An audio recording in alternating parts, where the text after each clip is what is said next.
Sunday, we focused on forgiveness. We listed out things that make us mad. Things as small as your mom serving you lima beans for dinner, even though she knows you hate lima beans, to things as big as being betrayed by your best friend.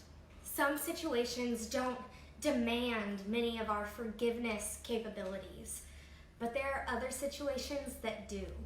Some people have been physically or verbally abused. Others have had crimes committed against them or their families.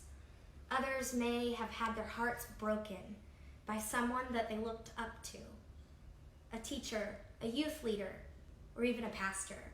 Now that person is asking for forgiveness.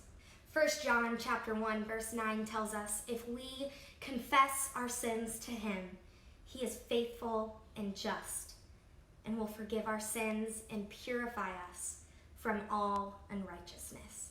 It's hard enough for most of us to accept the fact that we've been forgiven. The only thing harder for most of us is forgiving others. Now, why is that? So we looked at 3 reasons why forgiveness is hard. The first reason, we enjoy holding a grudge. There's pleasure in resentment. We think we're driving the other person crazy with frustration by giving them the silent treatment. You know the routine. You wait by the phone hoping that that friend you had an argument with is going to call you to apologize.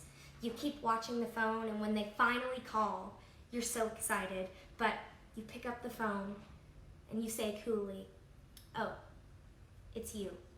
I'm sorry, we don't have anything to say to each other.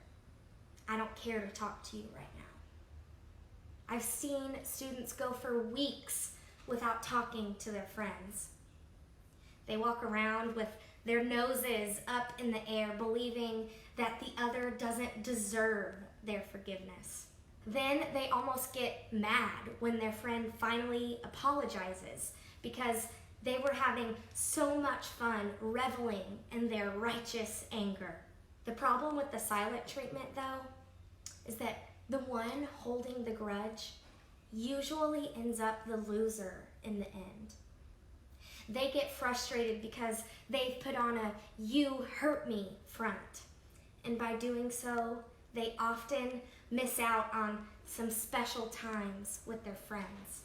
A second reason we don't like to forgive others is because we feel insecure. When we're in the position to forgive another, we are in the position of power. If we're insecure, we want to hang on to that power. We may feel that if we forgive, we lose the opportunity to be in control. The third reason why we don't like to forgive others is that we're angry. We become so angry that we want revenge.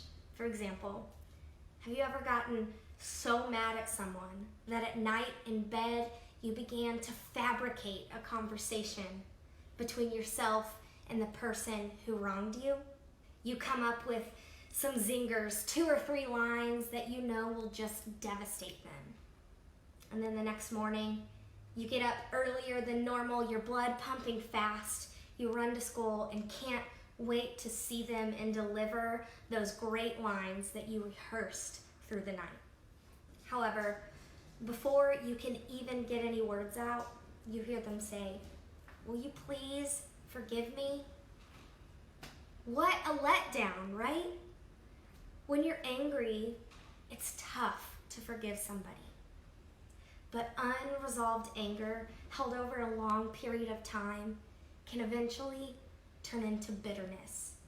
And bitterness, as it deepens, makes it increasingly impossible for you to forgive that person. Maybe that's why God says in Ephesians chapter 4, verse 26, "Do not let the sun go down while you are still angry, and do not give the devil a foothold." The Bible realistically states that today's unresolved anger becomes tomorrow's bitterness, and tomorrow's bitterness gives the devil a foothold into the door to really nasty up some relationships. We closed youth group with 3 reminders. Forgiveness takes time. Some situations will require a much longer healing period than others. And 2, forgiving someone doesn't always mean that that person is going to change. And number 3, after we've forgiven the wrongdoer, we won't forget the wrong deed done against us. However, we can learn with time and with God's help not to be controlled by the hurt or desire to get even.